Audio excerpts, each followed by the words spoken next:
.5 Global FM.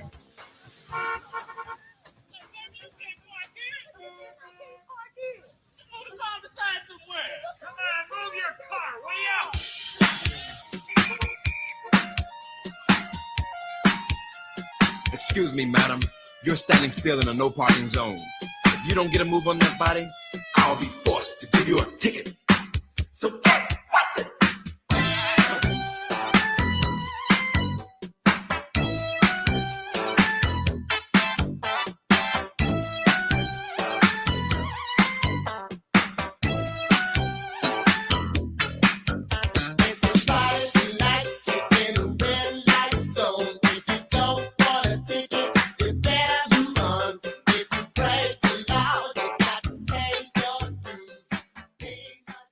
This is 99.5 Global FM, your number one source for R&B in the Bahamas. Yeah. Global 99.5 FM reminds our listeners that the views and opinions expressed on this show are those of the host and guests and not necessarily the opinions of the owners of Global Communications Network and the operators of this radio. Today can be the turning point in your life by making a simple decision. Fundamental questions of navigation. Where am I? Where am I going? And how do I get there from here? I invite the leaders of our planet to ask themselves these three questions before they make any crucial decisions. But if you don't make decisions, you're going to stay right where you are. We are all map makers. We are in a time of transition. If we're going to change, we have to change the direction that we're going. Our planet needs leaders who know where they want to go. When we change the direction we're going, then we want to make sure we're going in the right direction. Leaders who can see the big picture. Because if we're not, we're going to either go backwards or we're going to stay where we are. Recognizing the psychological and the spiritual shifts and changes that need to be made, often from the inside to the outside. To be able to shape your future, you have to be willing and able to change your paradigm. Complex journeys require navigation. The path to the truth is one such journey. This is your GPS. Hairstyling services provided by J.D. Edwards Salon and Spa, Palmdale Shopping Plaza, Madeira Street.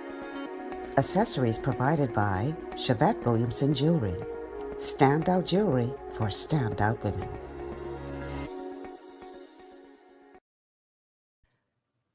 Good afternoon, everyone. Welcome to GPS, the Paradigm Shift on Global 99.5 FM.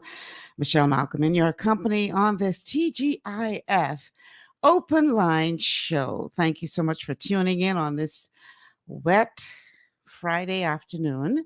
A little drizzly outside, a little overcast, but we're still blessed to be living in the most beautiful country in the world. So give thanks anyway.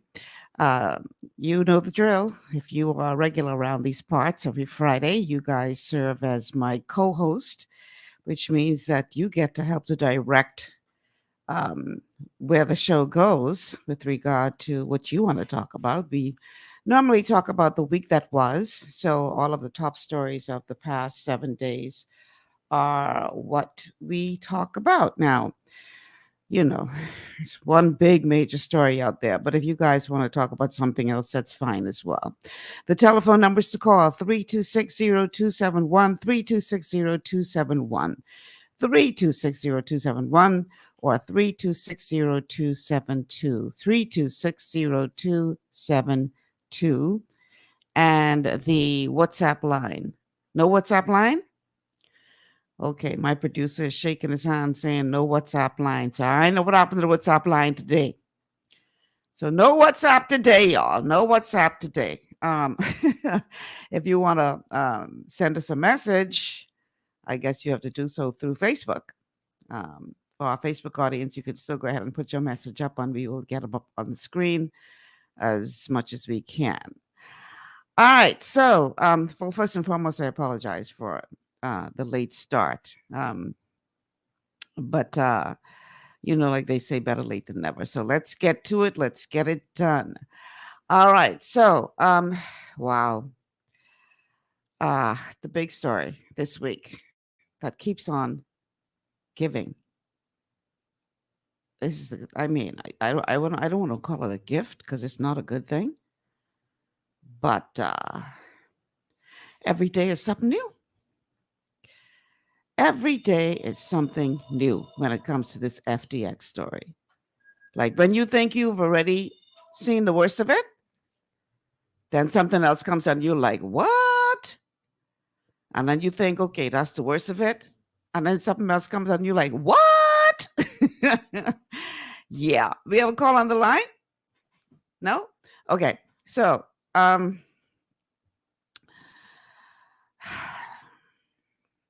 it's being reported internationally now, not locally, internationally, that the Bahamas securities regulator ordered FTX crypto transferred to,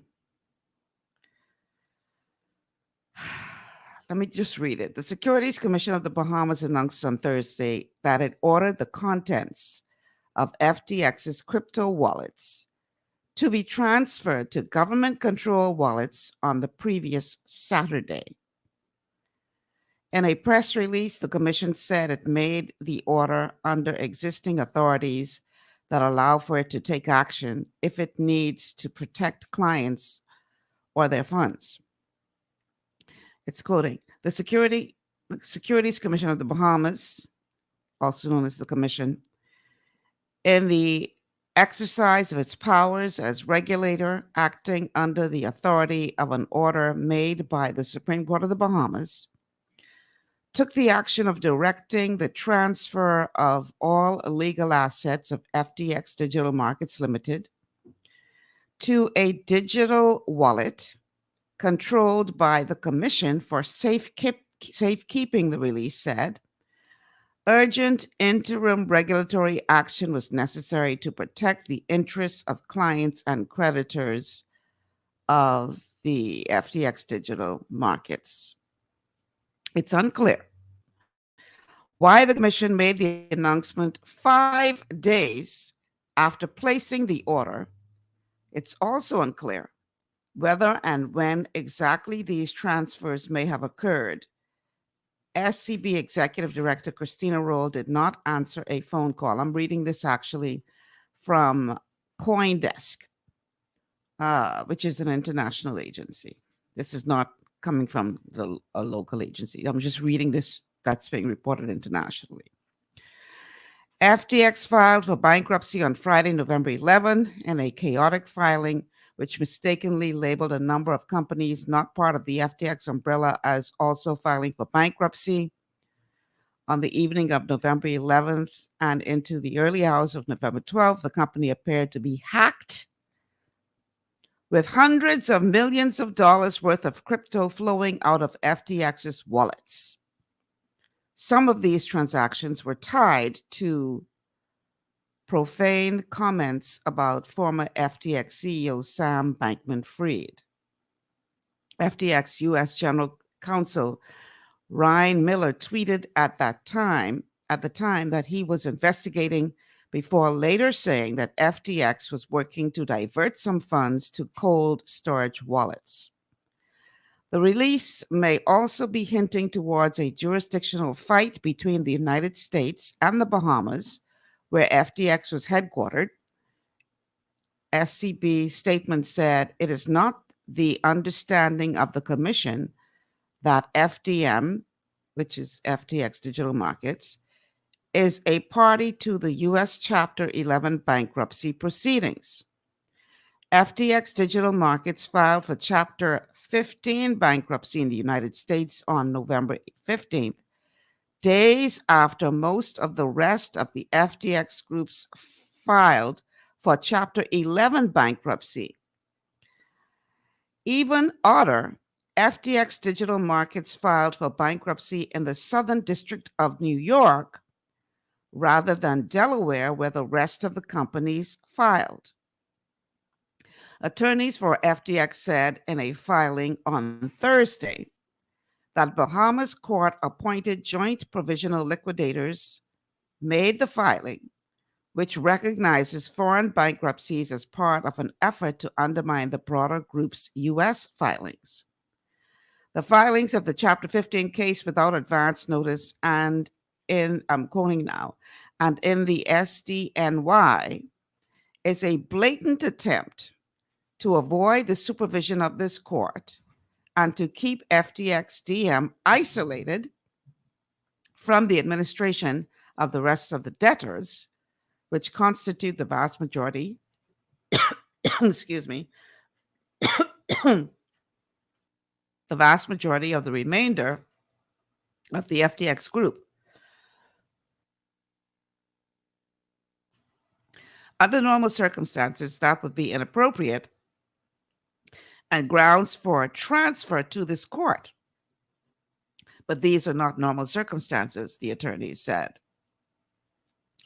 They went on to allege that Bankman-Fried was working with the Bahamas government in this effort.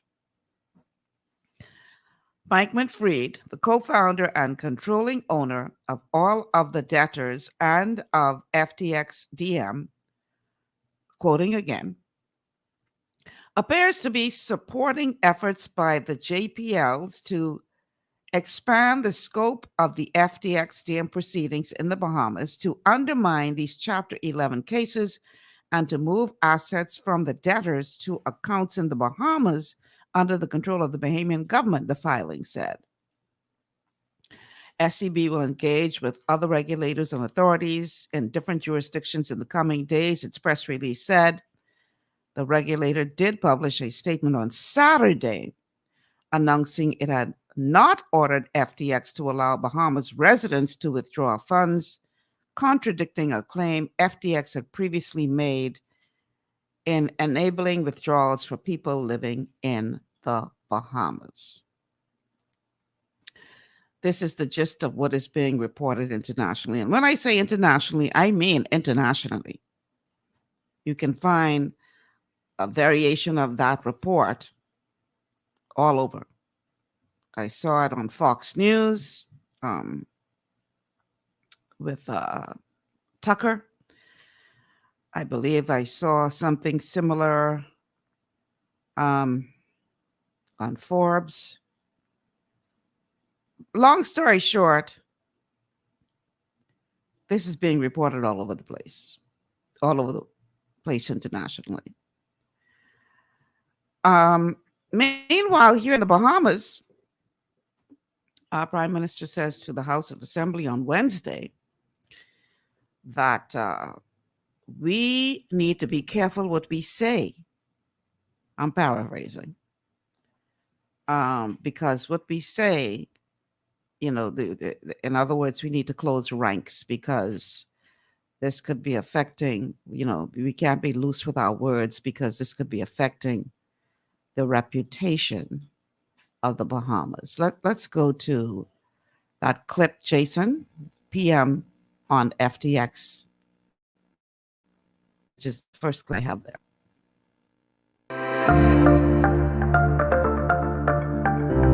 Prime Minister Philip Davis has addressed the collapse of crypto giant FTX. Addressing Parliament on Wednesday, Prime Minister Davis gave details of the scope of the investigation and the company's reach.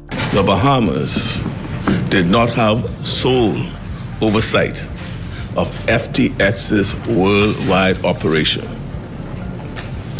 I've given directions that the proceedings and investigations in our country are to be of the highest order and given precedence, given the amounts involved, and because committed and rigorous oversight is of national importance.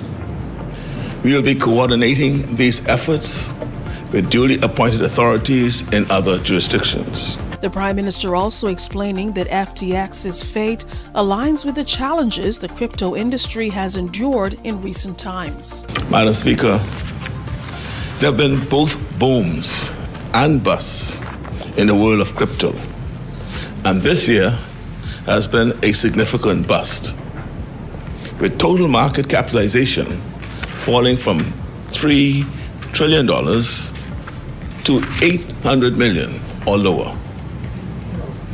The steep sell-offs and declining volumes have led analysts to describe this time as a crypto winter. As investigations continue, the Prime Minister says the situation provides an important lesson for the fledgling crypto industry in the Bahamas. The Bahamas was already on track to update the regulatory framework before year's end to address lessons learned as a result of this year's crypto winter. No doubt, as the various jurisdictions involved unravel the actions that led to this moment, we will be among the first jurisdictions to gain and put to use valuable insights, allowing us to further strengthen our framework. What I would ask, Madam Speaker,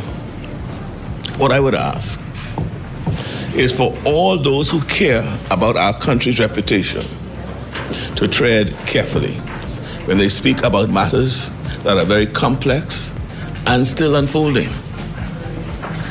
There's a reason that the Bahamas won international praise for the approach we have taken to date on digital assets. And there is plenty of room to have a healthy debate about the industry. But this is a story that has the world's attention, and those who use it to mislead and score cheap political points are no patriots. Keeping you in the know, this is OPM Press Now. So here's the thing. We could close ranks as much as we want to, but this thing has already gone international. We got to face the reality that the horse is out the gate. And this whole revelation now that Sam Bankman-Fried was instructed to transfer funds to the Bahamian authorities for whatever reason, really, it doesn't look really good for the Bahamas. like I said, this is being reported all over the world. CNBC, in their reporting of the latest developments, actually cite an interview published by Vox, in which Bankman-Fried expresses serious disdain for regulators. And in that interview, he said, F regulators. You all know what the F stand for. They make everything worse. They don't protect customers at all. You know what was maybe my biggest F up, he asked? Chapter 11.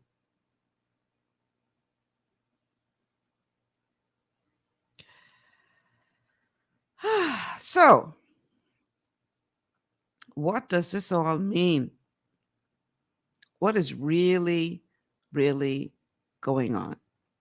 Will we ever get a full understanding of what happened here? Because every time you turn around, there's something new, more interesting, and like they said in the movie, curiouser and curiouser. Like, when are we gonna get to the bottom of the story? Because every time you think you get to the bottom, something else pops up. And why did it take so long? And I get that, our authorities' first priority should be protecting the reputation of the Bahamas. But it doesn't look good that it took so long for this revelation to come out. And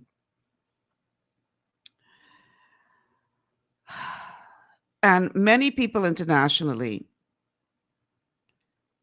are putting their 5 cents on the table, giving their opinion about what this all means. And many of them don't have anything kind to say about Mr. Bankman-Fried, or in fact, the Bahamas regulators.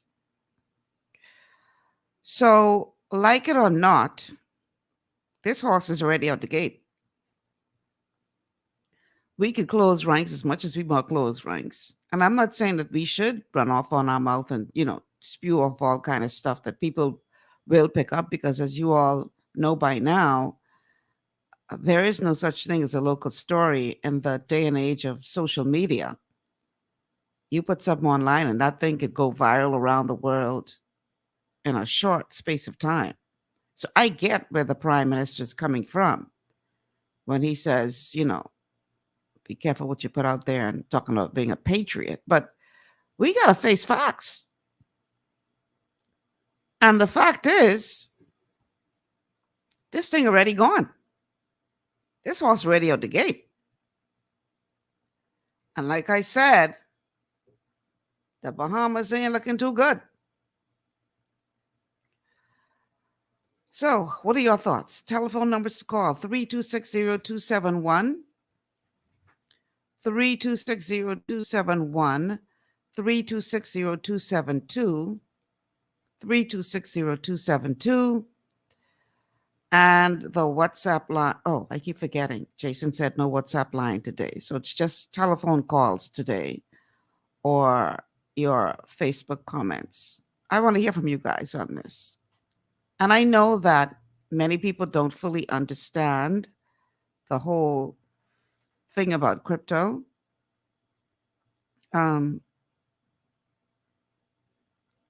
But I think we need to, as best we can, try to get a full understanding of what has happened here. Now, if you want to get a crash course on what this whole fallout is all about, I would suggest, if you haven't already done so, that you watch my show from yesterday. It's on Facebook for those of you who missed it, because I tried to go a little deeper than just the typical discussion on this. But these latest revelations, y'all, This is not a good look. This is not a good look for the Bahamas. And I would implore the powers that be who are responsible for this to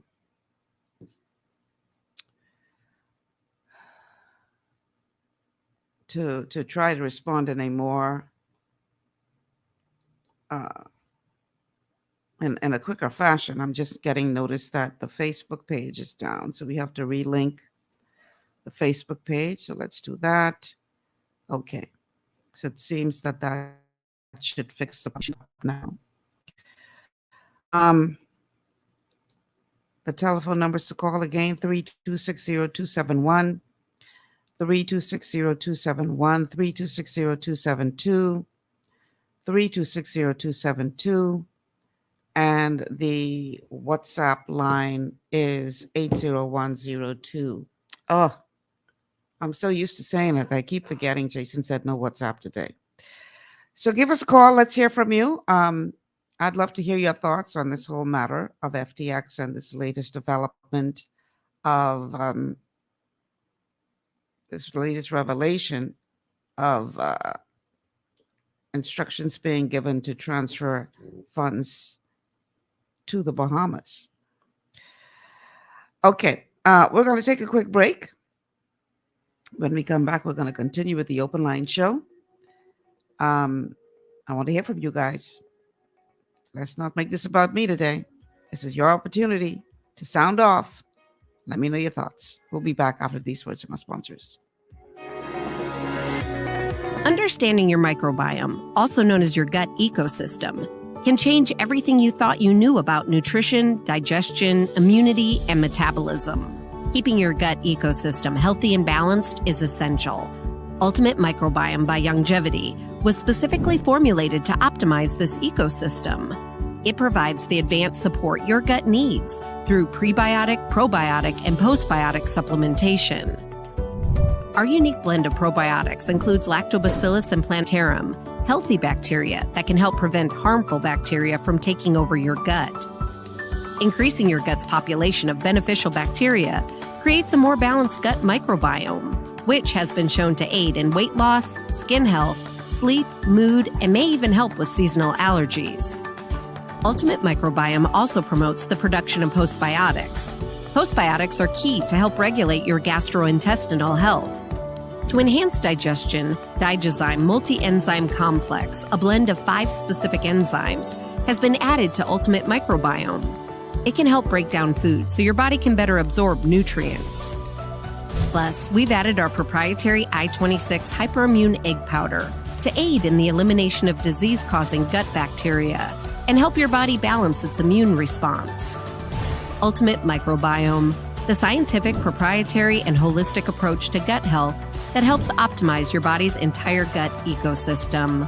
To learn more, contact your Longevity associate. Welcome to Sunshine Auto, the hardest place on the planet for a rims, tints, and tires. We are your auto superstore for rims, Lexani, Azaras, Trueform, Western, Lux, Fuel, Tracklight, Tough, Rough Racing, Velocity, Mud, All-Terrain, and low-profile tires. Cars, homes, and commercial window tinting. At Sunshine Auto, we put God first and customer is king. Glasses love. To stay healthy, it's crucial to make sure you get the nutrition you need every day. But it's difficult to get all your recommended vitamins and minerals from food alone. Even in the United States, 94% of people are deficient in at least one nutrient. Beyond Tangy Tangerine 2.0 by Longevity is a simple, convenient, and affordable way to help your body get the essential nutrients it needs. It's an advanced plant-driven multivitamin mineral complex that contains certified organic whole foods, trace minerals, and antioxidants. BTT 2.0 supports your body's natural defense system with a proprietary blend of energy-boosting and body-loving nutrients, plus prebiotics, probiotics, amino acids, and enzymes that support digestion. With an unusually high ORAC score of 8,000, you get even more antioxidants to help combat free radicals that can cause damage to your cells. But to get the most benefit and value from any multivitamin, your body must be able to break down the nutrients so you can fully absorb them. Otherwise, they'll just pass through your system without doing any good. Beyond Tangy Tangerine 2.0 was specially formulated with synergizing cofactors to ensure you get maximum nutrient absorption. Beyond Tangy Tangerine 2.0 is the easiest way to give your body the balance and complete daily vitamin mineral supplement it needs for optimal support of your overall health. To learn more, contact your Longevity associate. This portion of GPS is brought to you by Tiki Bikini Hut at Junkanoo Beach. Great food, cool tropical drinks, and family fun in the sun. Welcome back to GPS Global Paradigm Shift on Global 99.5 FM. Michelle Malcolm here in your company on this TGIF Open Line show, where we talk about the week that was. The telephone numbers to call 3260271, 3260271, 3260272, 3260272, and the WhatsApp line is not available today. So I need to stop saying that. It's a force of habit. Is that a call for the show? Yes, caller, welcome to GPS. Hello, caller.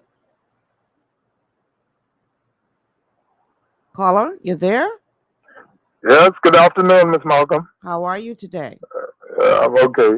I was a concerned citizen. I just thought I'd weigh in on this matter for the first time. I'm trying to get some kind of understanding about this cryptocurrency and this whole fallout that is really, really, really most disturbing, because every time I turn on television like everybody else, you've been bothered with so many different versions of what has happened and what has transpired. And it doesn't look good, I agree, for the country. I'm concerned about the Bahamas on a whole. Mm-hmm.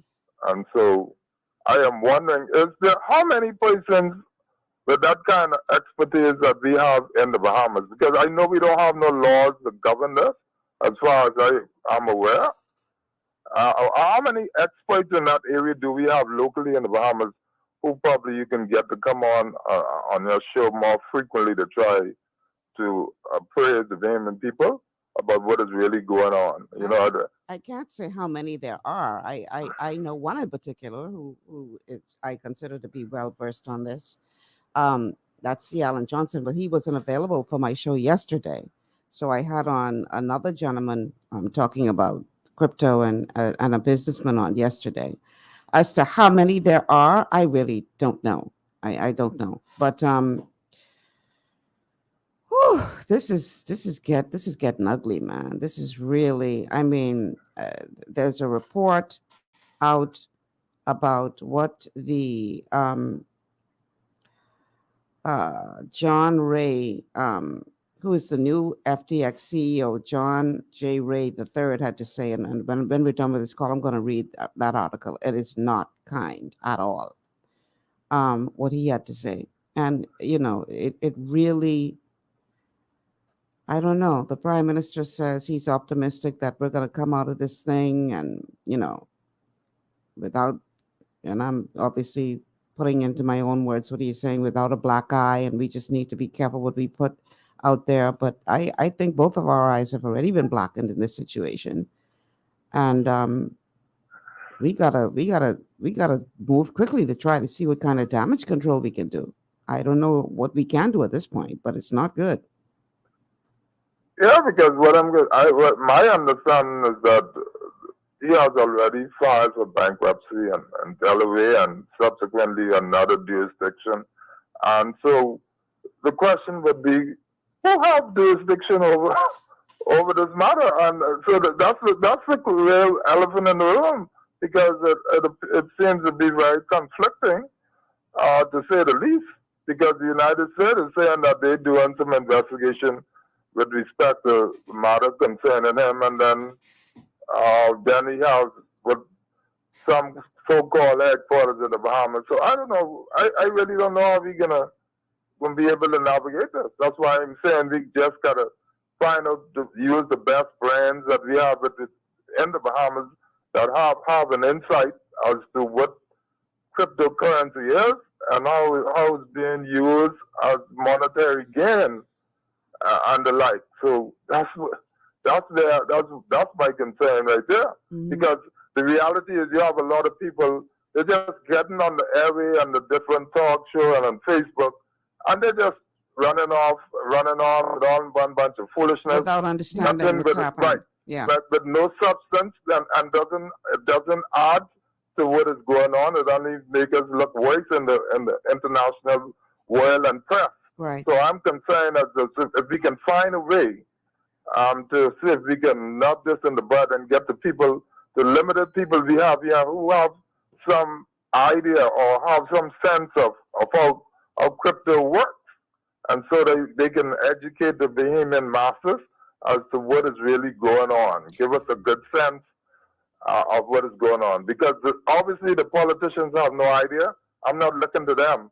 So I am hoping that in a not too distant future, that you'll be able to find persons in the Bahamas, or even if we have to get them outside the Bahamas once they are Bahamian, and bring them in and let them, because you have the technology, you can do that from anywhere in the world.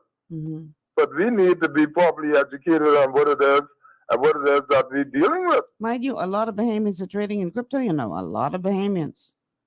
Yeah, I agree. Trading in it is one thing, but having the inside scope of how it actually works is what I'm concerned about now. Mm-hmm. Because I can go down the road if I used to gamble and just go and buy a few numbers. I'm concerned about the whole aspect of this being a financial destination. It is troubling. And so the quicker we can deal with this, the better it'll be for us as a Bahamian. We need to deal with this quickly. Yeah, agreed. All right. Okay, thank you, man. Thanks for calling. So I want to read this article about this scathing attack by John Ray. New FTX boss condemns management of the crypto exchange during Sam Bankman-Fried's tenure. The company concealed the misuse of corporate funds, including buying property in the Bahamas for staff, John Ray said. New FTX CEO John, and I'm reading from an article that appears on CoinDesk. New FTX CEO John J. Ray issued a scathing assessment of, quote, unprecedented, end quote, poor management practices by his predecessor, Sam Bankman-Fried, and a series of filings in a Delaware court. Ray, who has previously supervised financial scandals such as Enron, criticized poor record keeping and a lack of experience among senior managers, as well as the use of company funds to purchase real estate in the Bahamas. And I quote, never in my career have I seen such a complete failure of corporate controls and such a complete absence of trustworthy financial information as occurred here, end quote, Ray said in a court document filed on Thursday. Quoting again. From compromised systems, integrity, and faulty regulatory oversight abroad to the concentration of control in the hands of a very small group of inexperienced, unsophisticated, and potentially compromised individuals, the situation is unprecedented, end quote. Ray is attempting to unravel a complex mess of dozens of companies which seem to have scant regard for corporate norms.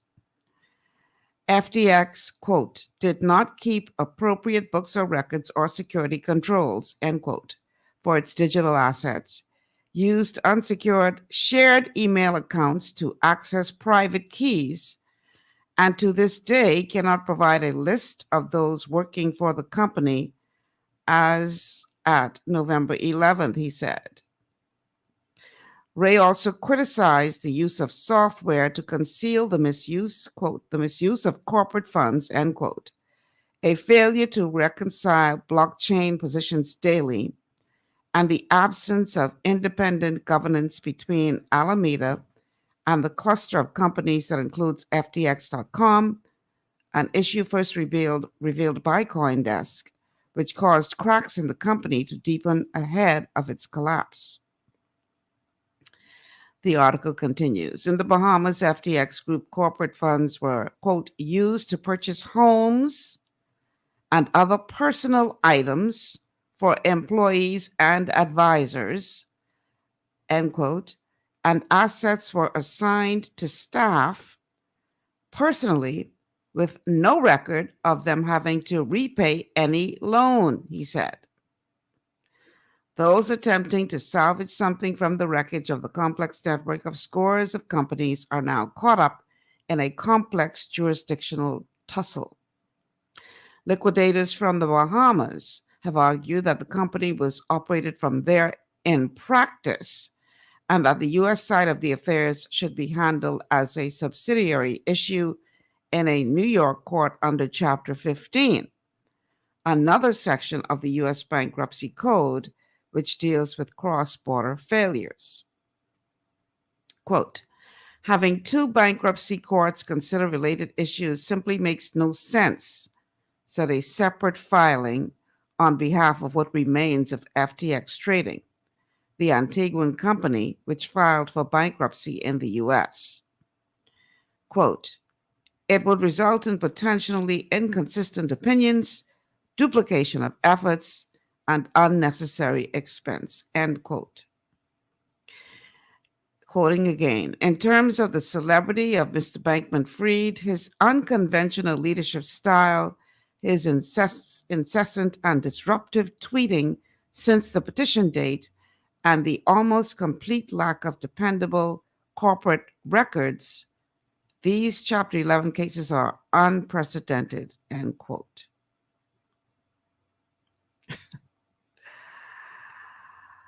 Oh, what a tangled web we weave. This is a mess. This is truly a conundrum. And it's just so unfortunate that the Bahamas is all mixed up in this.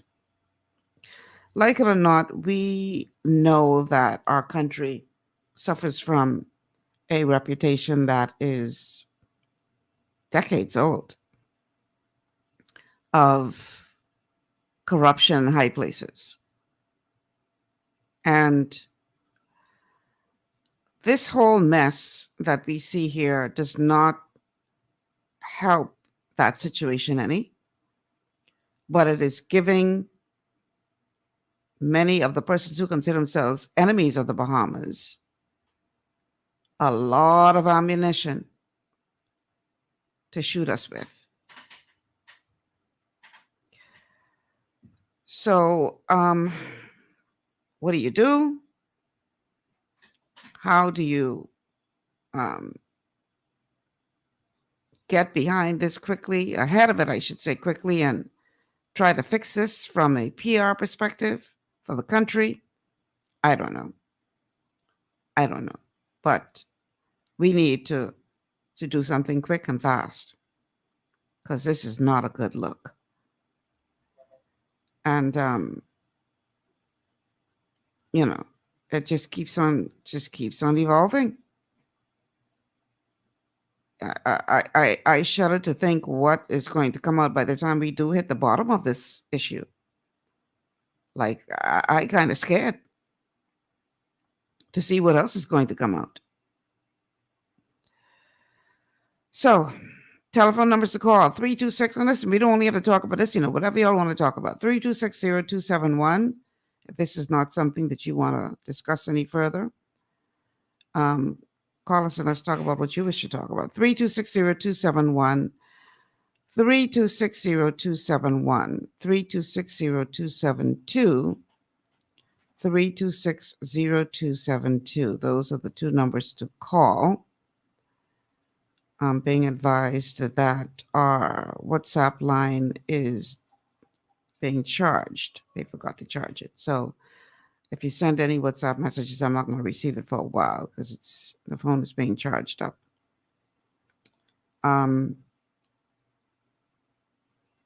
Yeah, this is not good, people. This is not good.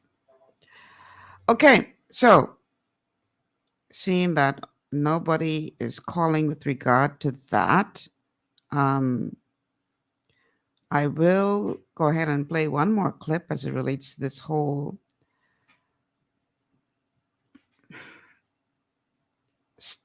I don't even know what to call it at this point, this fiasco, because now the bank is saying that, and I'll take it from here, Jason, the central bank is saying that it wants banks in the country to advise if they had any dealings with FTX. Listen to this soundbite. Well, the Central Bank of the Bahamas reportedly cracking the whip on local banking institutions to find out exactly which entities have direct ties with FTX digital markets and if any will experience fallout from the company's recent implosion, which led to its filing for bankruptcy last week. According to sources within the central bank, the institution moves swiftly to identify if any local banking institutions had any potential FTX-related risk, namely commercial banks. Now, the Bank of the Bahamas has gone on record to reveal that it received the request from Central Bank, and a senior executive within that banking institution went on to note that he didn't believe that there was a lot of exposure to local banks. Now, it has been revealed that all local banks were required to file requisite documents to verify any involvement with FTX by Thursday of last week. Eyewitness News has also been made to understand that all local banks complied with Central Bank's request. Now, this is just one in a number of measures rolled out by the regulatory bodies to ensure that due diligence is followed in the aftermath of FTX going belly up, as it is expected to be a long road ahead for the digital asset company, which had crypto investors around the world. So what is going to be revealed from that? I wonder if there's anything that we should be aware of. And if there were some banks doing business, are we going to find out in a timely manner, if at all? Or will that be kept quiet? Yeah. Things that make you go, We're going to take a quick break. When we come back, we're going to continue with our open line show. Let everybody know that we are now back up on Facebook. So I think we were off at the top of the show, so our Facebook audience may not be aware that we are, in fact, on. So go ahead. If you are able to like and share the show, let everybody know that we are, in fact, on Facebook as well as YouTube. And, of course, you can catch us on channel 974 on cable, as well, of course, on Global 99.5 FM. We'll be back after these words from our sponsors. Stay with us.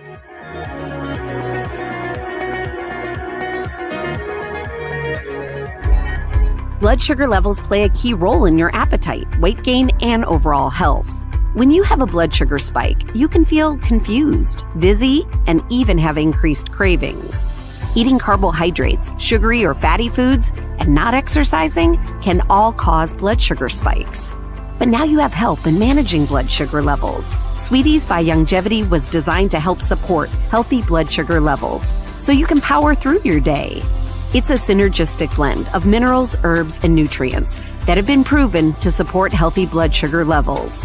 Sweeties includes chromium, an essential trace mineral that's known for its contribution to healthy blood sugar levels and improved metabolism of carbohydrates, fats, and proteins. Cinnamon bark has been included for its naturally occurring antioxidants and support of a healthy heart. And we've even added gymnema. It's been used in Ayurveda for centuries to help promote healthy blood sugar. All the ingredients in Sweeties work together to give the best support available for blood sugar control. Sweeties, the blood sugar support supplement from Youngevity that helps control cravings and manage blood sugar levels through your day. To learn more, contact your Youngevity associate. Welcome to Sunshine Auto, the hardest place on the planet for rims, paints, and tires. We are your auto superstore for rims, Lexani, Azaras, Trueform, Western, Lux, Fuel, Track Life, Tough, Rough Racing, Velocity, Mud, All-Terrain, and low-profile tires. Cars, homes, and commercial window tinting. At Sunshine Auto, we put God first and customer is king. Blessed love. As you age, factors like health, weight, diet, and lifestyle can all impact your bones, joints, and general mobility. Even everyday exercise can lead to wear and tear on your body. Over time, you might start to experience stiffness or pain due to damaged joints or connective tissue.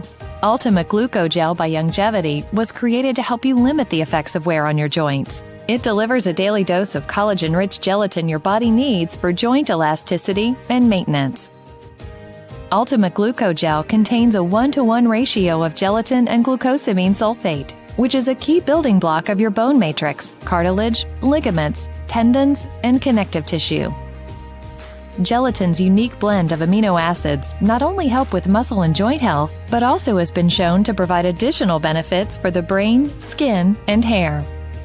Ultimate Glucogel. Natural, optimal daily support for joint health. To learn more, contact your Youngevity associate.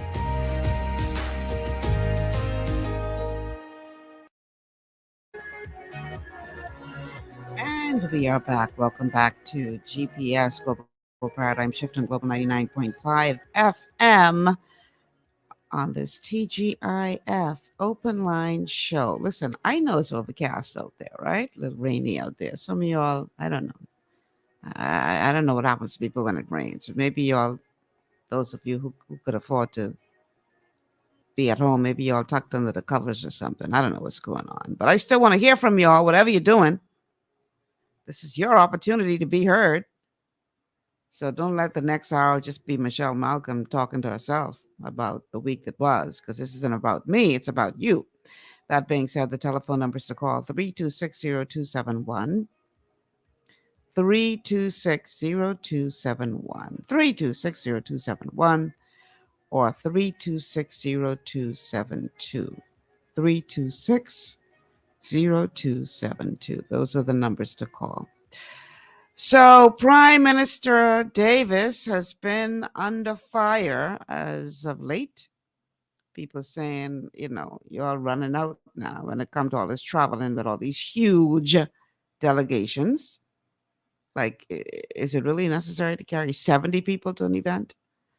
And a lot of people have been very critical of the Davis administration as it relates to these various trips that are coming up and the amount of traveling that the Prime Minister has been doing. However, during his contribution to the House of Assembly this week, the Prime Minister defended this travel and explained why this is a very necessary thing for the Bahamas. Take a listen to this. Prime Minister Philip Davis today necessitating the amount of travel for his government. He says though many have called his travel unnecessary, the country, he adds, has reaped many benefits because of it. These opportunities don't arise from sitting at home, hoping that some kind of magic will happen. You have to get up, get out, and work the hardest you possibly can in the best interest of the Bahamian people. That is what we are doing, and that is what we will continue to do. And I make no apology for it. That was the word today from Prime Minister Davis here in the House of Assembly, and he said that only 20% of travel expenditure was used in the budget for the first quarter, but he assures that that amount was well spent. In September, I was invited by the New York Times newspaper to participate in a panel discussion in New York whilst I attended the UN General Assembly.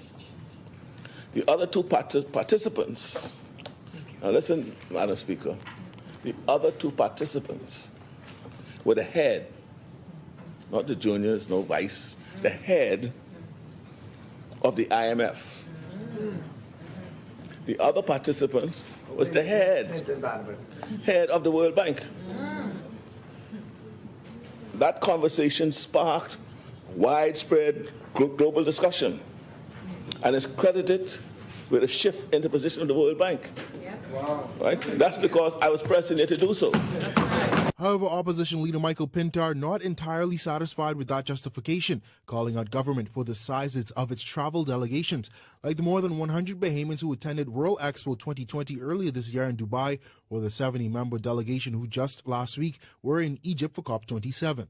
We have taken issue with the size of delegations, whether or not a prime minister needs to be in a meeting where ministers or ambassadors are located, Madam Speaker. Meantime, the prime minister also addressing official trips used for political business, like his embattled trip to Bermuda, and commits to it not becoming a practice. Although there has been the long-standing practice across several administrations of reimbursing such expenditure, I've instructed a tightening of this practice so as to avoid even the appearance of any impropriety. I speak of the need to continue to be disciplined and prudent in the management of public finances. Prime Minister Davis says government will continue to hold itself accountable, reassuring members of the House of Assembly that his mission is to carry the Bahamas to the world. All right. So what are your thoughts on this? Now, while I wait for you guys to call and chime in, let me just say this. As you all know, I did, well, you may not know, but I did a 20-year stint at the Broadcasting Corporation of the Bahamas. I worked there for 20 years. And then I did another 5 years as a consultant at the Bahamas Ministry of Tourism, media consultant. So we're talking 25 years in the public sector, working in the field of media.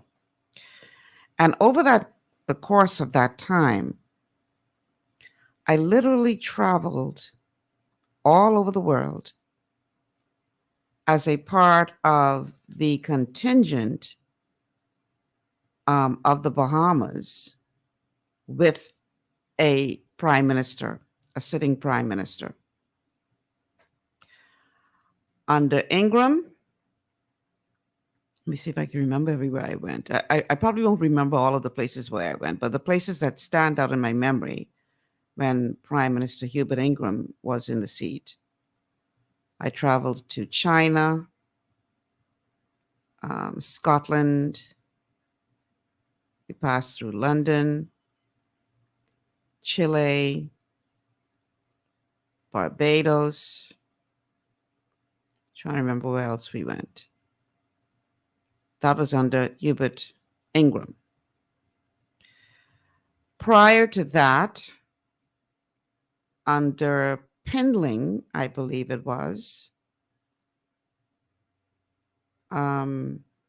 traveled to several countries throughout the Caribbean, throughout the region, including Trinidad and Tobago, St. Kitts and Nevis, Jamaica. I don't recall if I traveled anywhere outside of the Caribbean with Pendling, because at that time I would have been more of a junior reporter.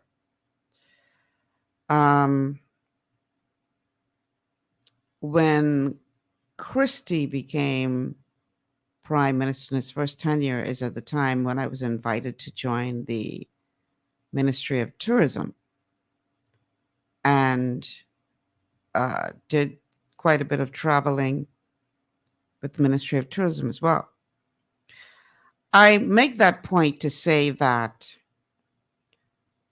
this is nothing new as it relates to our prime ministers traveling a lot. Now, I'm not saying that in those trips that I was on that there were 100 people or 70 people.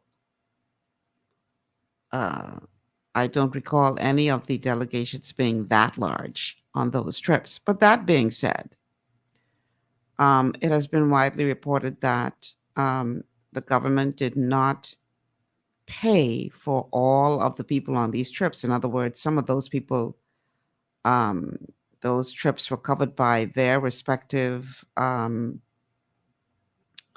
agencies that they work for, non-governmental I'm talking. Like, for instance, I know in the trip to Dubai, I believe it was that members of the press, their organizations paid their way.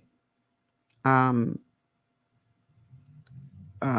know that to be the case with other of these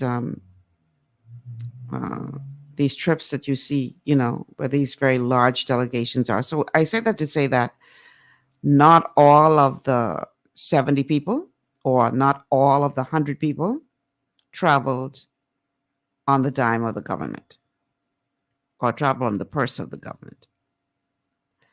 But travel in general by leaders of the country, this ain't nothing new. This ain't nothing new. It's been going on now for decades. And it's necessary in most cases for this to happen. I remember covering heads of government meetings when you had different levels or tiers of what took place in that meeting. And so the first couple of days would be the technocrats meeting. And then the technocrats would report to the minister, and then the ministers would meet. And then on the final day, the prime ministers would meet, or the premiers or presidents, so, the leaders of the country. So you had 3 different tiers of meetings all happening within one event. So that would have made it necessary for one level, the technocrats to attend, and then the minister would also need to be there, and then your prime minister would need to be there. So from the outside looking in, you're saying to yourself, well, why all of them got to go? Well, that's just the way it is. Again, I'm not trying to justify 100 people or 70 people going on these trips. That's a pretty large number. But understand that it's not unusual for this type of travel. And, politics is politics. And so we will often hear people, depending on who's sitting in the seat, the opposition complaining, oh, y'all spending so much money traveling. And then when they get in power, they traveling. And the people who was, in power before them, oh, y'all doing so much traveling. It's just this back and forth. It is what it is. But again, I don't recall during my tenure as an active broadcast journalist there being such large delegations. But travel is nothing new on behalf of these governments and these prime ministers. And this has been going on now for decades. And it's necessary, especially when you have such high-level meetings that take place. You can't just send a minister when leaders of nations, and as the prime minister pointed out in that clip, leaders of the IMF and World Bank and everybody else are there. You can't just send your minister to represent the country. You got to be there as a leader. That's just the way it is. So I think we need to take that into consideration when we are levying all of these criticisms about why you got to travel so much and you need to stay home and run the country. And man, come on, man. Every election cycle we say the same thing. Every I should say cycle of governance, we hear the same thing every single time, because every prime minister that I covered over my 25-year career traveled. That's how I got to see much of the world that I got to see. Traveling is part of the contingent of persons going to these various places. One of the places I think I mentioned with Ingram was China. I spent 2 weeks in China when Prime Prime Minister Ingram was in the seat.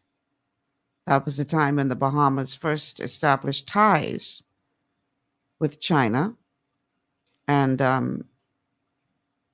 I was a part of the contingent that traveled with the Prime Minister to China. He spent, I think, can't remember exactly how long, but about a week there. And then left my cameraman and I there for another week. And it was our responsibility to come back and produce a documentary on China, which would have then served as a way to get the Bahamian people to know more about, to learn more about our new partner, the history, the people, etc. So it was my responsibility to come back home and produce a documentary on China. And by the time we got back home, we pretty much had to pack our bags before I even got to finish that documentary and head to Chile, where there was some heads of government meeting taking place. I don't remember which meeting it was, because after covering so many of them, it becomes a blur. And I remember Prime Minister Ingram saying that he wanted the China documentary, when we finally got back from Chile, he wanted us to get the China documentary on the air first. And I had to say, sir, with all due respect, the Chile event was a dated event. And by the time we're finished with this China documentary and then get to the Chile event, that'll be old news. So with all due respect, sir, I'd like to do the Chile documentary first and then do the China documentary. So I say all that to say that's like back-to-back travel that happened in that particular instance. We have a call on the line. Caller, welcome to GPS. Hello, good afternoon, Miss Malcolm. How are you doing today? Great, how are you? Thank God for life, as usual. Good day to your listeners. Papa here. Hey, Papa. All right, Miss, I was like timid or not afraid, but after I hear the first call, I sound like,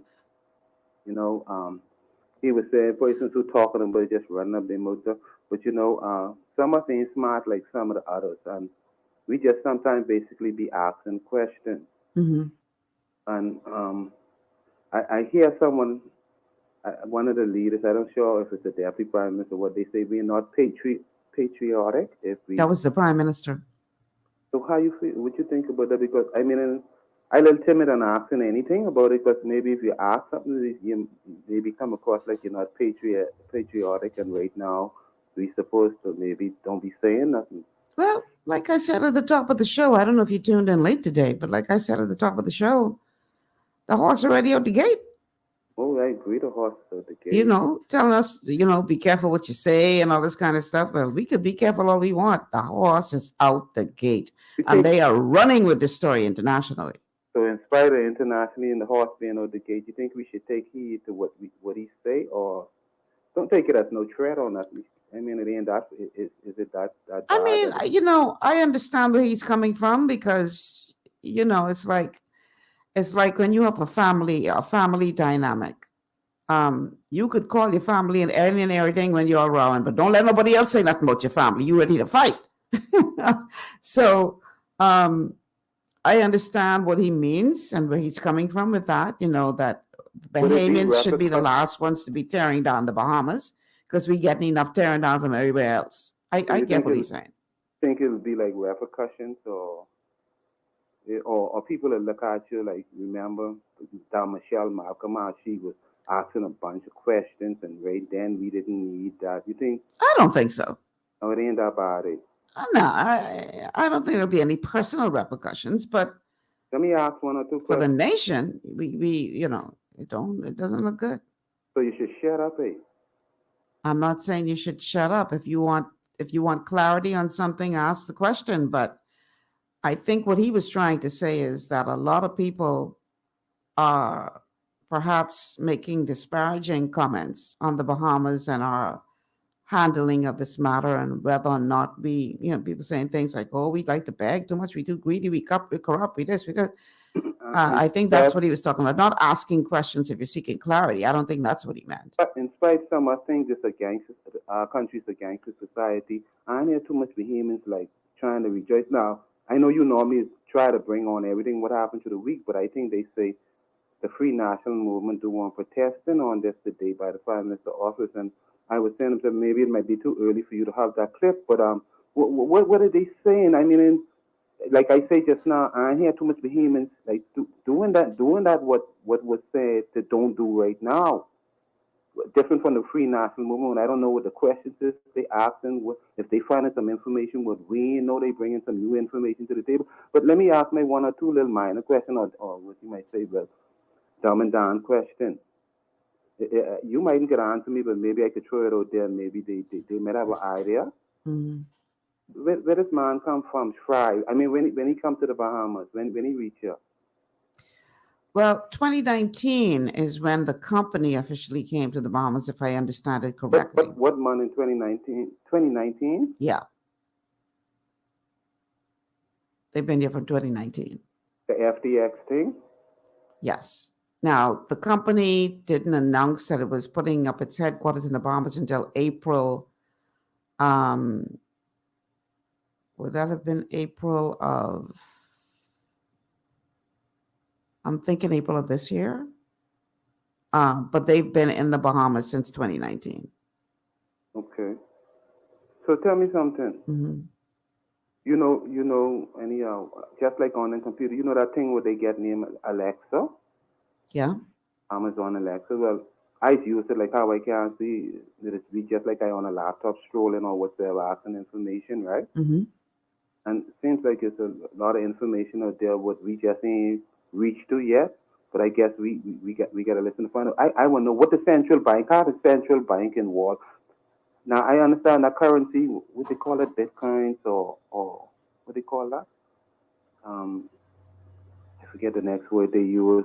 I believe we do that with the sand dollar, just like other countries do it too. But this FTX thing, I want to know if the central bank. There's a difference between digital currency and cryptocurrency, and people often confuse the two. What the sand dollar is digital currency, but that's different from cryptocurrency. That's all is blockchain or something to do with blockchain? I don't think so. The question what I was getting to is that I wonder, like, if we invested any money with the FTX company, the Sam Bank, what's it, free? We wouldn't have to invest any money in them. If it's anything, they invested money in the Bahamas, but we didn't have to give them any money. They came here as billionaires. I understand it, but you know, like how everybody was interested and they was encouraging the world to be a part of this. I was wondering if our government, our central bank endorsed them, and if we put any money in it, and if we did we lose any money? If that was the case, it has not been revealed to have been the case. They're important questions. I don't think that the Bahamas government invested. I wouldn't want to believe so neither. I hope not, and if so, then I guess we can find out later down. You remember Bill Clinton and Tony Blair? Mm-hmm. That's what you call it. That function was over here. Mm-hmm. You know, if I understand these two guys are paid guys to speak to different functions all over the world. So it's been revealed. Yeah, I was wondering if our government, the Bahamian government, paid them to speak, or the FTX people. FTX paid them, man. Bahamian government. Y'all don't understand how much money these people are. Billions of dollars. So the government of the Bahamas didn't have to pay. That sounds so good at meaning that we mightn't even lose nothing. That's the bottom line. If we ain't lose nothing, we ain't get nothing to worry about. No, you got to understand that this is not just about losing money. This is about losing face. Reputation. Yeah. Which is for us money. You know what happened then, though? That thing with the Prime Minister talking about that just started because they start pointing fingers and we say who he need to resign and who should take responsibility and how did he get so close to get this far? When you talk about the Security Commission and all of that, had a responsibility, right? Mm-hmm. Or not? Yeah. So this is the challenge here. The fallout for us isn't going to be us losing cash, although some Bahamians may have been among the many clients who lost money in FTX, but the challenge for us is going to be the blow to our reputation as a jurisdiction, particularly when it comes to financial matters. Because remember now, the financial sector is second only to tourism in this country as to how we earn our revenue, financial services sector. So we should be taking something like that dead serious, and Very seriously. Anybody break the law or cross the line, we supposed to enforce the law, and then the police could be in. If the police involved, if he can be questioned or charged or anything. I don't know if he'll be charged, but I do believe I remember reading somewhere, hearing somewhere that properties and buildings here and stuff like that. I'm not sure to the degree that the police is involved, but I believe I read it somewhere. I have to check online. Anybody resign yet, like from the Security Commission or anyone who deals with this? Not as far as I'm aware. No. No. I think. As far as they're concerned, they ain't do nothing wrong. Huh? As far as they're concerned, this was beyond our control. They didn't do anything wrong, so there's no need for people to resign. Oh. Whoa. As far as they're concerned, this was, because keep in mind now, much of FTX's business was outside the country, not just within the Bahamas, even though they were about to build their headquarters here, and the Bahamas was supposed to be the regulator. Much of their business dealings, they had, Tell outside me the something. country. This ain't no FNM or PLP thing, because Absolutely not. All of these people is one. These FNM and PLP people in politics and stuff. Some of them, they even families and different things and stuff like that. They do business together. How much of them you think in the FNM and the PLP in Parliament right now have, like, what you call them, wallets for the cryptocurrency? I mean, like a part of this FTX, the thing what collapsed the other day. You think any of those cabinet ministers or any of the members, and if so, should that be anything to worry about? Or Well, a lot of people are asking the question now whether or not any politicians would have received any kind of campaign funds or any other funds. But we don't know. We don't know. There's so much here that we don't know. And it's just coming out bit by bit by bit by bit.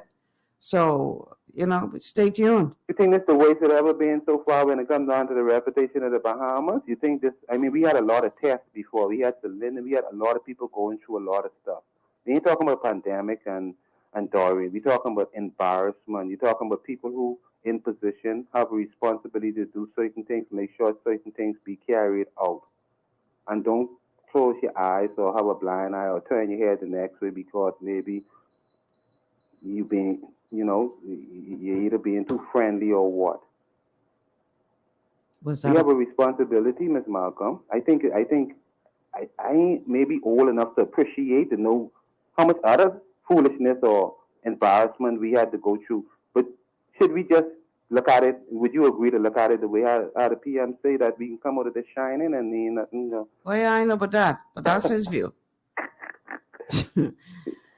Keep hope alive. That's all I can say as far as that is concerned. Keep hope alive. Mm-hmm. I hope God just bring to light what needs to bring to light. God don't play, God don't sleep. These people. Tell me something, Ms. Malcolm. Did you miss my show yesterday? Maybe I did. What you started talking about, not the Man, you need to go listen to the show yesterday because a lot of these questions you asking. My whole show yesterday was this whole FTX drama and going deeper into it. So perhaps you should. I wonder if you reach as deep as this or somewhere where I go in right now, Ms. Malcolm. There's a gentleman, they say he take a picture with what the man name from Canada, the Prime Minister. Maybe you could find it online and see who, because I can't remember this gentleman's name, and I can tell you what they say about him real quick. The Prime Minister of Canada, and Biden, and I believe they say, I'm not sure if the Chinese president was there too. They take a picture together with this next man who's supposed to be a professor. I don't know if you call him a professor. They say he's a German. He almost sounds like Hitler when Hitler talked. And he's a part of this group of people who's saying, like, the world needs to change. Like, everything needs to change. We need to stop it, like all the meat eating and certain things, and like, I don't know, maybe it's too deep. But you have no idea that gentleman who I talking about, this German man. When I get the name, I can try to lock it down for next week to bring it to your attention. You don't have no idea who I talking about, this professor. Eh? No. Working with all the Bill Gates them and everything. No. Anyhow, I enjoy listening, ma'am. I just was afraid to call because I didn't want to sound patriot. Like I said, go watch the show from yesterday. It's on Facebook. We covered this in detail yesterday. We went very, very, very deep into this yesterday. So I think a lot of the questions that you may have were answered in the show. Tell me something before I go, because like you say, go find it and go listen to it. But the bottom line is, right in a nutshell, what went wrong? That's why I'm telling you, go watch the show. We covered all of that yesterday in detail. And who is responsible? This is Mr. Sam Fry responsible? And did he mismanage the funds? No. Papa. Go listen to the show. Yeah. Keep up the good work, Miss Malcolm. All right. Thanks for calling, eh? Appreciate that. Telephone numbers to call 3260271, 3260271, 3260272, 3260272. The WhatsApp line I still don't have, so I need to stop saying that. Yeah, if you missed the show yesterday, I urge you to please go to Facebook or YouTube and watch the show from yesterday. You will get detailed information about what happened and why we are where we are today as it relates to this whole drama surrounding FTX. I just scared to see what comes next. Because like I say, every time you think you hit rock bottom of this story, something else come out. You're like, oh my God. Anyhow, we're going to take a quick break. When we come back, let's turn our attention to where we're going to go. Grand Bahama. And then the leader of the opposition is saying that the government needs to be a little bit more forthright. Is that the word? Forthwith? Anymore. They need to be more open with information. And then, time permitting, we got a brazen young man, American, who done shamed the Bahamas, went to jail, and come back for more. Like, these people got plenty nerve. We can talk about all that on the other side of the break. Stay with us. This is GPS.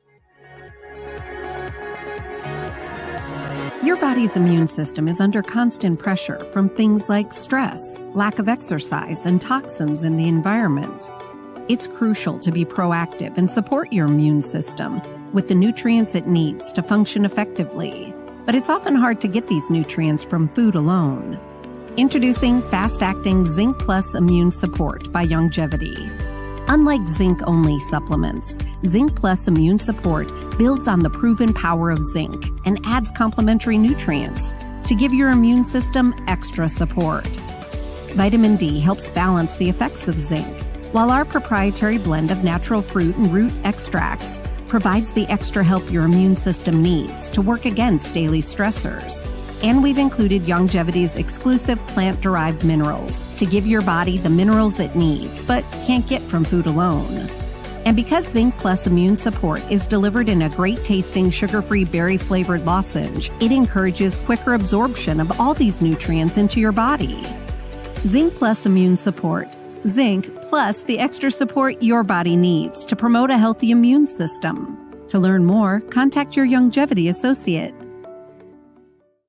Welcome to Sunshine Auto, the hardest place on the planet for a rims, tints, and tires. We are your auto superstore for rims, Lexani, Azaras, Trueform, Western, Lux, Fuel, Tracklight, Tough, Rough Racing, Velocity, Mud, All-Terrain, and low-profile tires. Cars, homes, and commercial window tinting. At Sunshine Auto, we put God first and customer is king. Blessed love. It's gotten harder and harder to get your daily requirement of vital nutrients from food alone. Without additional vitamin and nutrient support, your health and well-being can suffer drastically. That's why Z-Radical was specifically formulated. It combines a blend of antioxidant-rich vitamins, minerals, and botanicals with the protective powers of fucoidan to help fill the gaps from lack of nutrients in your foods. The core of Z-Radical is fucoidan, a naturally occurring polysaccharide that helps stimulate immune reaction, protecting you against inflammation and oxidative stress. We harvest this powerful mineral-rich nutrient from brown seaweed, harvested only from the world's most pristine ocean waters to ensure the purest quality. It's then extracted using cold process technology to ensure maximum levels of bioavailability. Then we add essential vitamins that help to protect your cardiovascular and nervous systems and are crucial for optimal immune and neurological function. Z-Radical also includes a proprietary blend of delicious antioxidant-rich fruits and berries. This great-tasting combination helps your body combat free radical imbalances that can contribute to a variety of degenerative conditions like arthritis and heart disease. Z-Radical. Experience the power of fucoidan with antioxidant-rich berries, 8 essential vitamins, and more to provide you with potent health benefits. To learn more, contact your Longevity associate.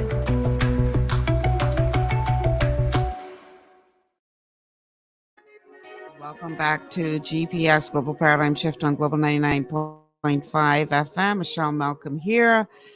I have just been made to understand that all that time we were actually not live on Facebook, but we are now. Wow. So y'all, I have to apologize to my Facebook audience. Y'all missed like 3/4 of the show. Wow. Telephone numbers to call 3260271, 3260271, 3260272, 3260272. And we don't have a WhatsApp line today. So no WhatsApp today. All right. For those of you who are just tuning in on Facebook, I do apologize. I did not realize that we were off still. So you guys would have missed quite a bit of the show today.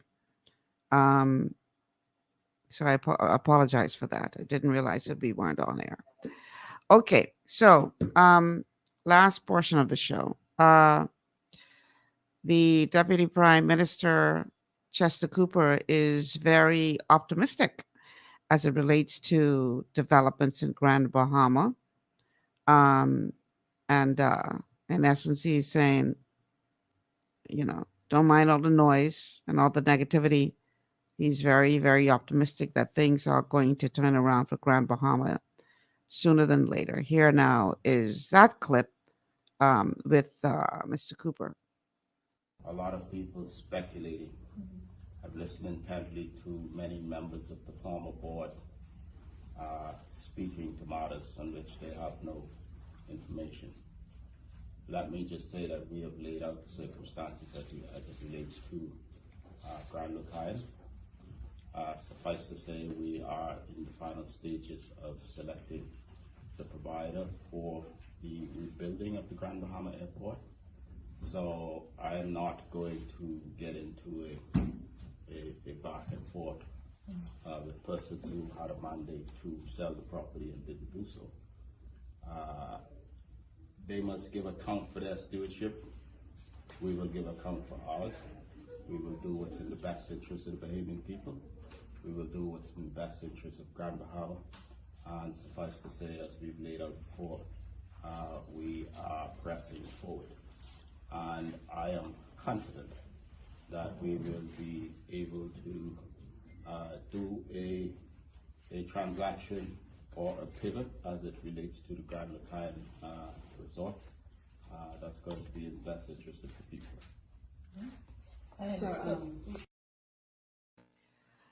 All right. So if you are from Grand Bahama, what are your thoughts? Are you confident that Grand Bahama will see better days in the short term? Or do you believe this is just more talk?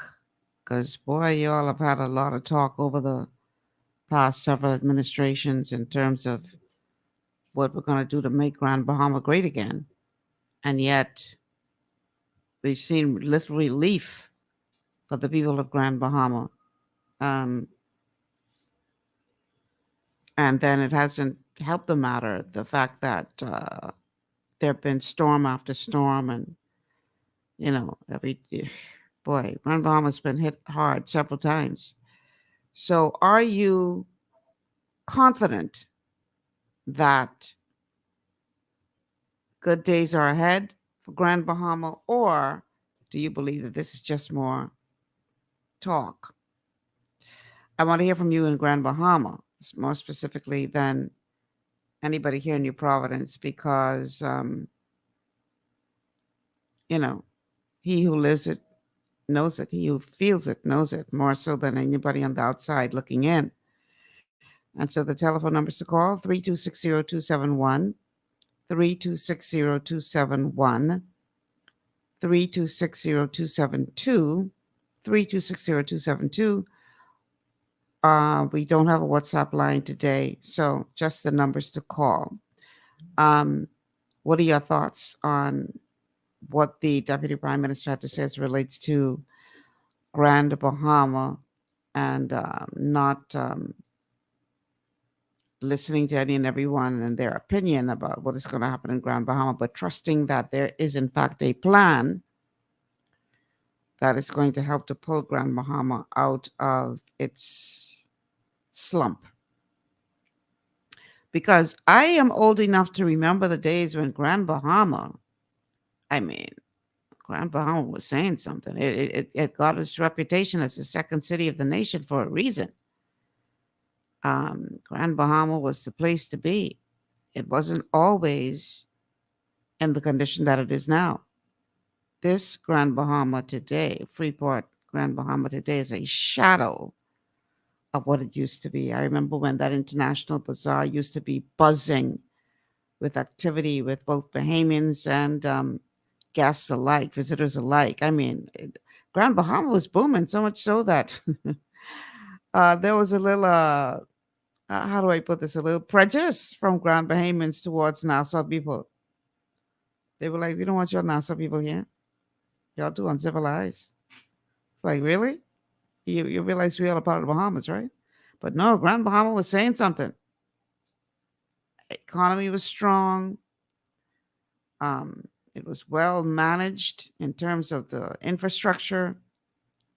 Grand Bahama was at one point doing very, very well. And for those of us who are old enough to remember that, we shudder to see what it has become, what it's come to. And I don't know what more it's going to take before we get it right. Or, Grand Bahama has more than sufficient representation in the House of Assembly. So what gives? We got to figure out the formula to get Grand Bahama back. So I know y'all been hearing these talks a long time and you're like, yeah, whatever. Because after a while, you tend to hope that something will in fact change.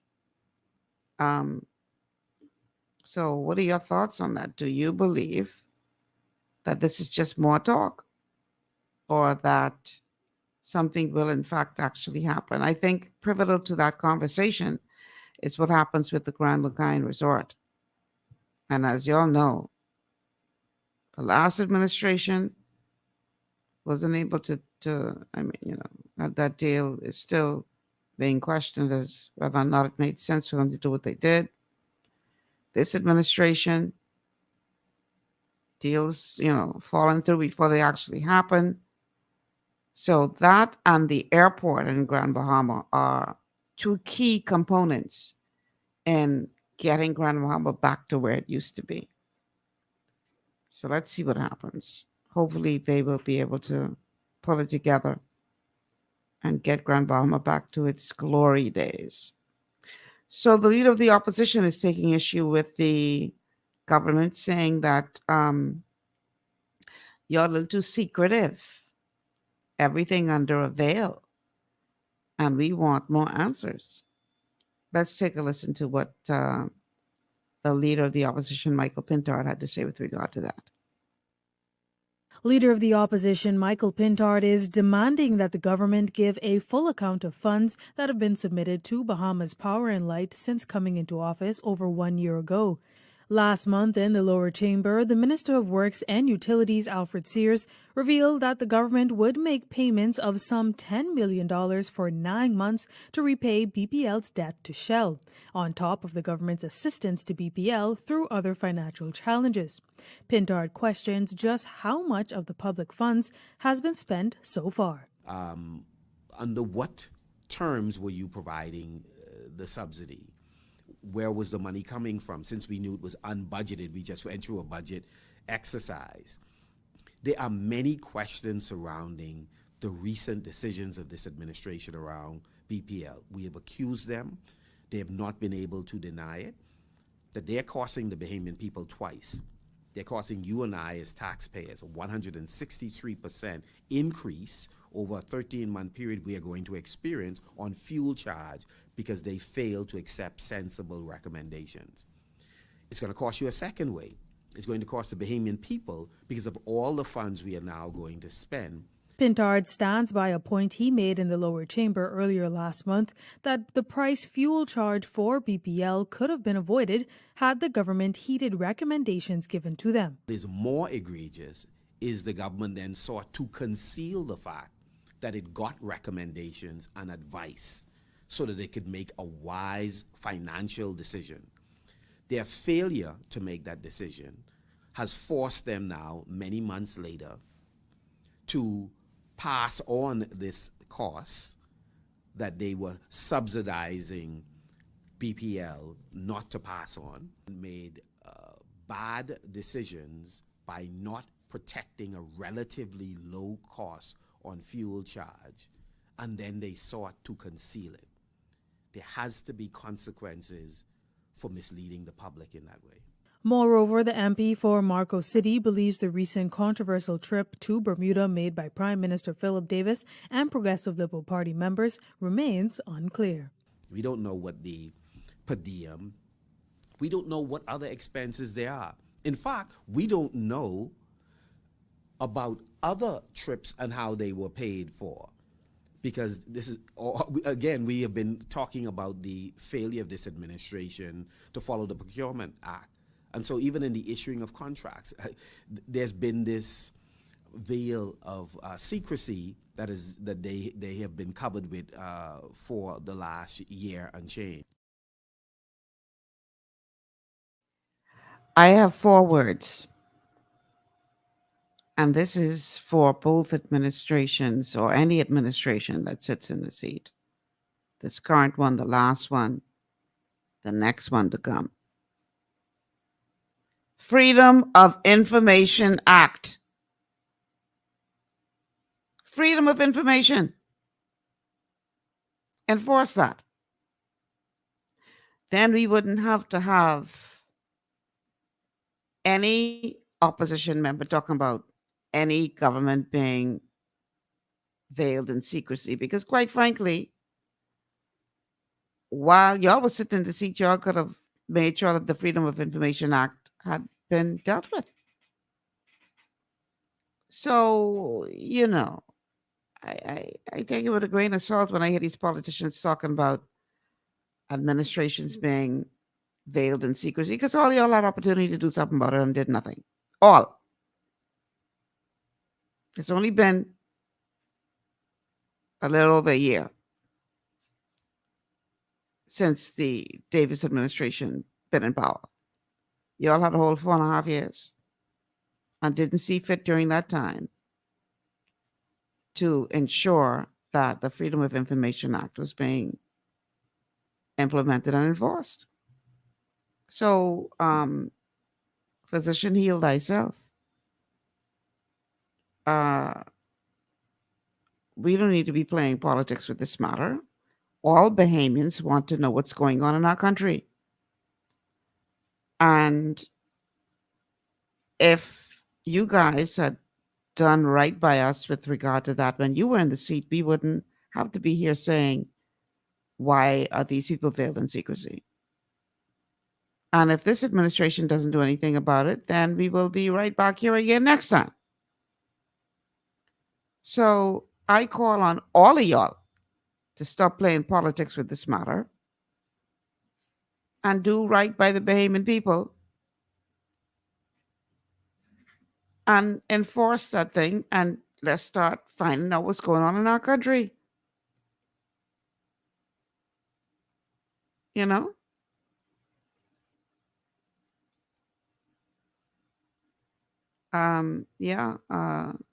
Desmond Williams, really? Yeah, really. how many administrations could have brought forth and enforced the Freedom of Information Act. It's not been for lack of Bahamians asking for it.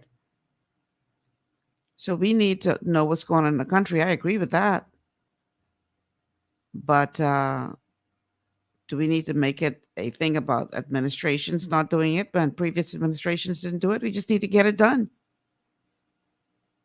And I think the Bahamian people will be grateful for whichever administration is brave enough, no pun intended, to finally give the Bahamian people what we've been asking for as it relates to freedom of information. Get it done. Enough talk on both sides. Get it done. All right. I got one more story I want to talk about since y'all ain't calling. Y'all taking long to call in today. So I don't know if it has anything to do with the fact that we were down off of Facebook for so long and we didn't realize it. Delphine says they continue to do tit for tat with each other when both of them are corrupt. Kentaro says both parties worthless. Desmond say, do y'all know that most of the information y'all asking for will not even be covered in the act? Well, at least the act is a start, eh? Give us something. And then work on building on top of that to see what else we need so that we can truly have freedom of information in this country. All right, final thing I want to talk about today. Y'all remember the egg on our face over the Fire Festival? When this young man had all kinds of celebrities endorsing this event, get people to pay all kind of money to come to the Bahamas, come to find out nothing in place. They feeding people slam bomb sandwich and pay the vendors who come to their rescue. Y'all remember that? And how embarrassing that was for the country, even though we didn't have anything to do with that. I remember telling a couple of my international friends after that story broke. And they were like, Michelle, what y'all got going on in the Bahamas? What y'all know what y'all doing? I said, let me inform you, just in case you didn't know.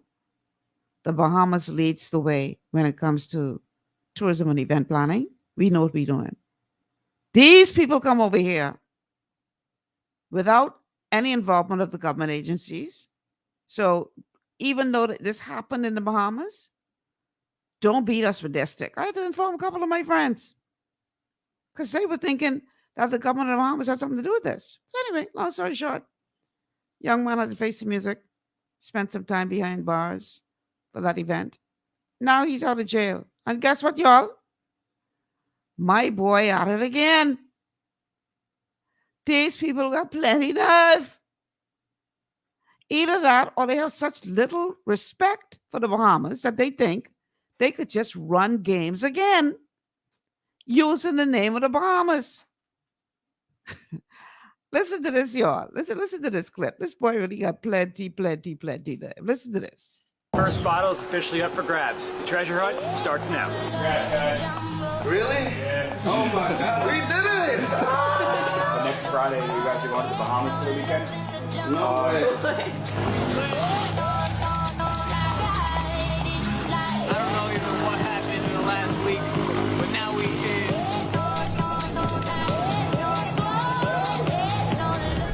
Another U.S. media outlet reports the event will be titled PYRT, which begins with participants tracking down one of the 99 bottles with a message contained inside.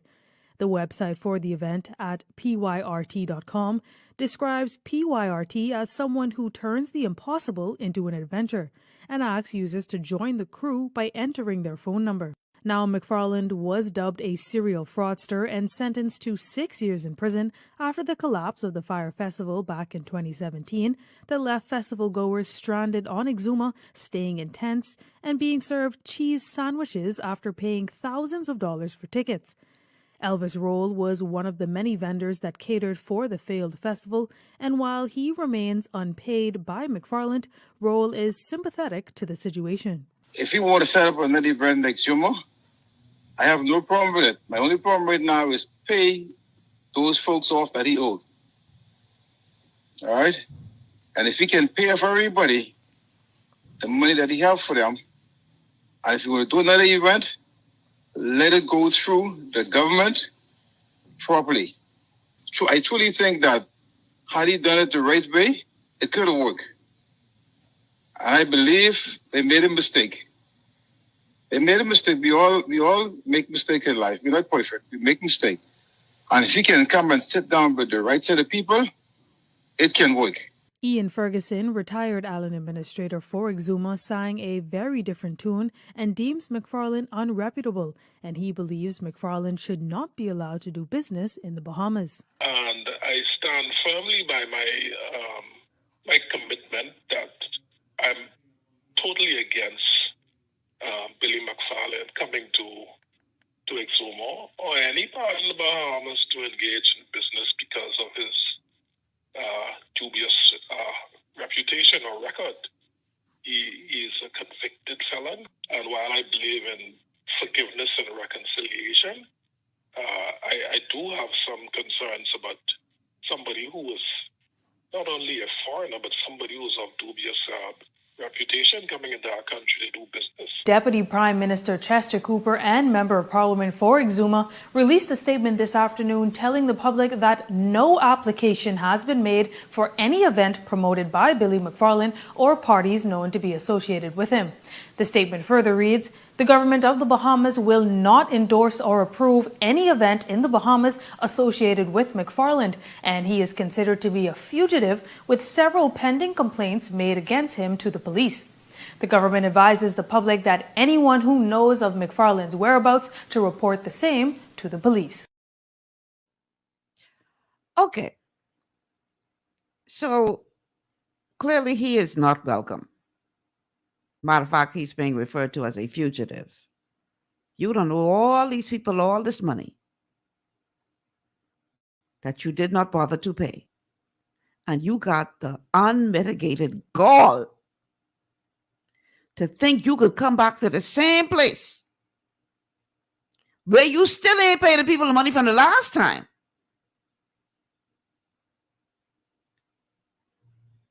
And again, without the authorization of anybody within tourism or anywhere else in this country. Like, this boy got plenty nerve.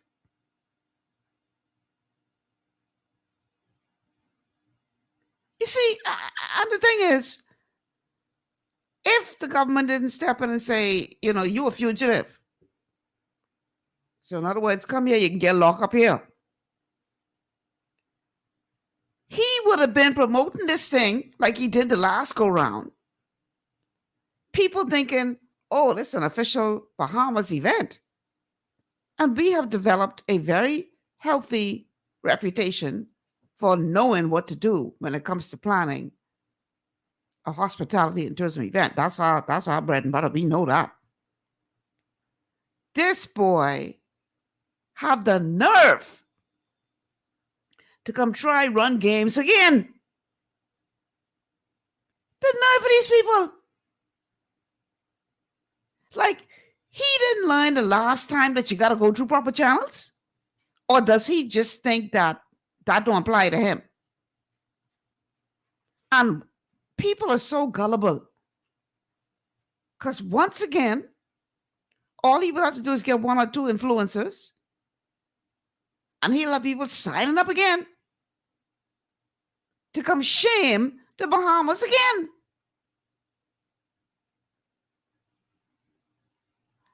Boy, I tell you, these people, I don't know if they have such little respect for this country that they think they could just run games. Oh, that's the Bahamas. Ain't nothing come up with that. You know, we could try again. When I heard this, I was like, this boy cannot be serious. Really, dude? Really? Go find someplace else to run your games, yeah? Don't come back here. And I hear what people saying, he don't do his time. Yeah, you don't do your time. Fine. But don't come back here to run no games.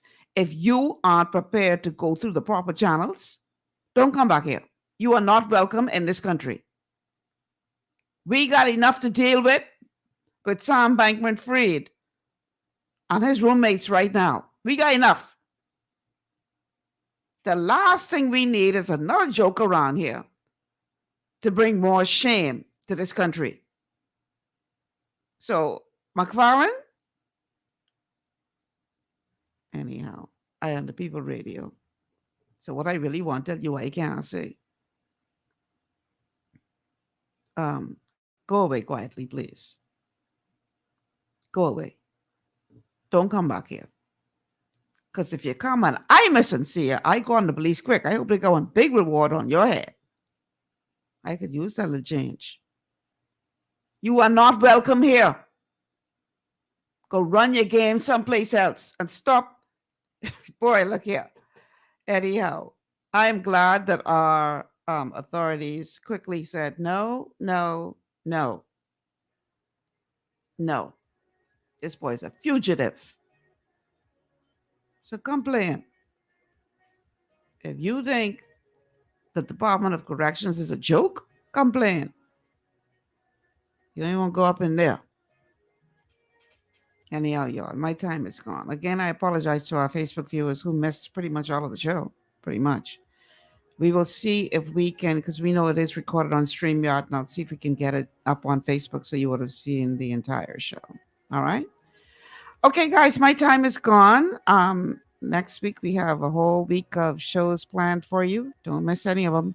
Gonna be good stuff. Until then, I'm Michelle Malcolm. Be safe. Show each other some compassion and love. And let's remember who we are as Bahamians. Have a good weekend, everybody.